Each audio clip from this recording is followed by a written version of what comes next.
Les gens se demandent si l'Inde est la terre des dieux,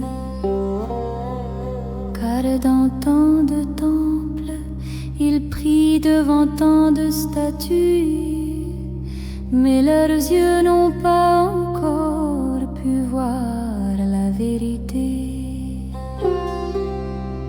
L'hindouisme n'est pas une religion avec un seul credo.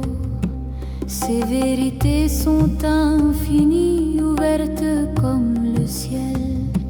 J'ai demandé à ceux qui priaient avec dévotion: que cherchez-vous?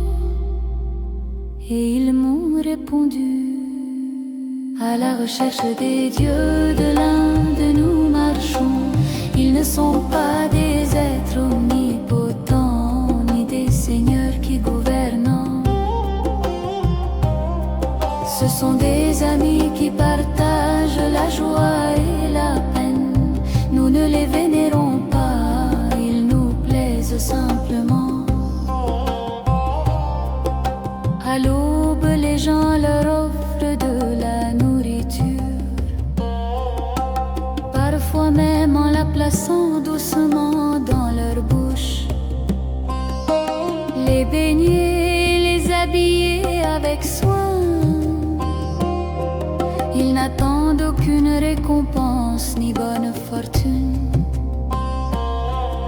Ici, le sacré marche pieds nus dans les rues, riant avec les enfants, marchant à l'aube.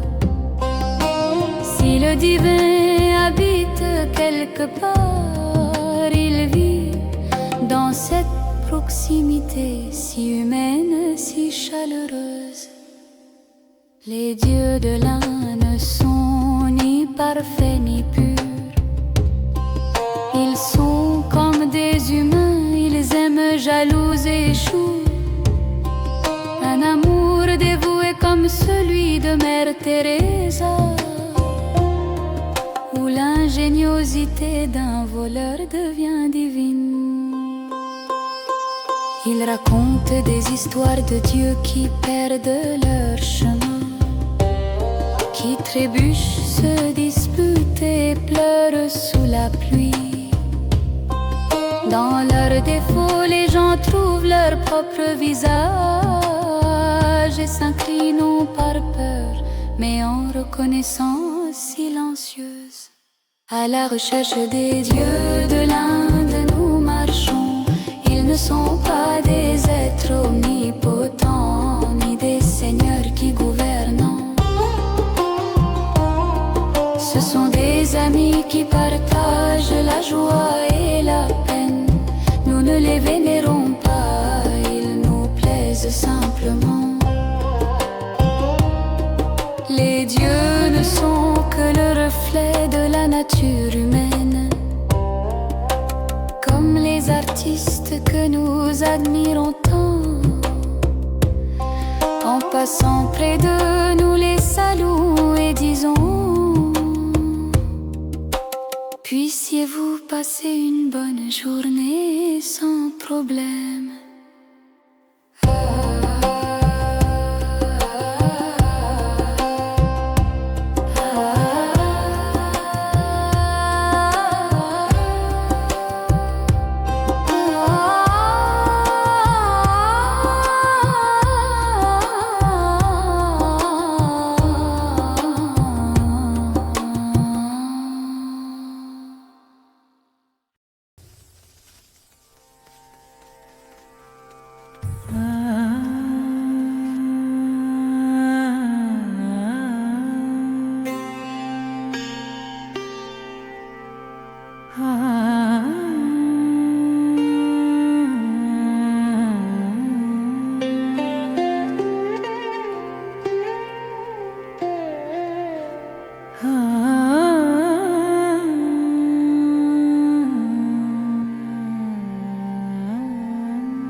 dieux, car dans tant de temples ils prient devant tant de statues. Mais leurs yeux n'ont pas encore pu voir la vérité. L'hindouisme n'est pas une religion avec un seul credo. Ces vérités sont infinies, ouvertes comme le ciel. J'ai demandé à ceux qui priaient avec dévotion: que cherchez-vous? Et ils m'ont répondu: à la recherche des dieux de l'Inde nous marchons. Ils ne sont pas des êtres omnipotents ni des seigneurs qui gouvernent. Ce sont des amis qui partagent la joie et la peine. Nous ne les vénérons pas, ils nous plaisent simplement.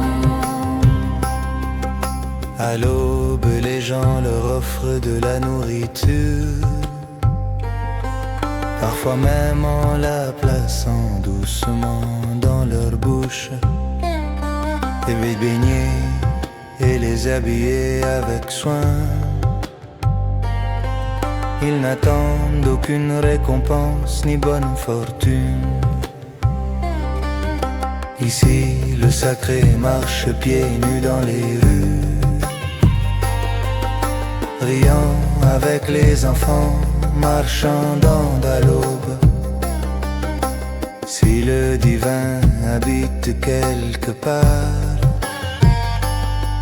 il vit dans cette proximité si humaine, si chaleureuse. Les dieux de l'Inde ne sont ni parfaits ni purs. Ils sont comme des humains, ils aiment jaloux et échouent. Un amour dévoué comme celui de Mère Teresa, où l'ingéniosité d'un voleur devient divine. Ils racontent des histoires de dieux qui perdent leur chemin, qui trébuchent, se disputent et pleurent sous la pluie. Dans leurs défauts, les gens trouvent leur propre visage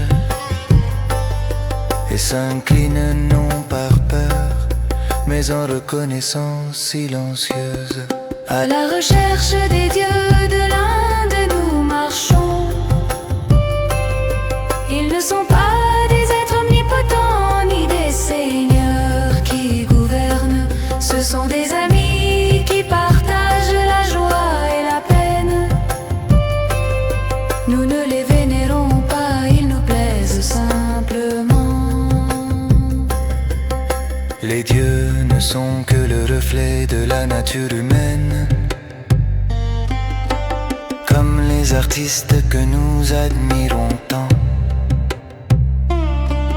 En passant près d'eux, nous les saluons et disons: puissiez-vous passer une bonne journée sans problème.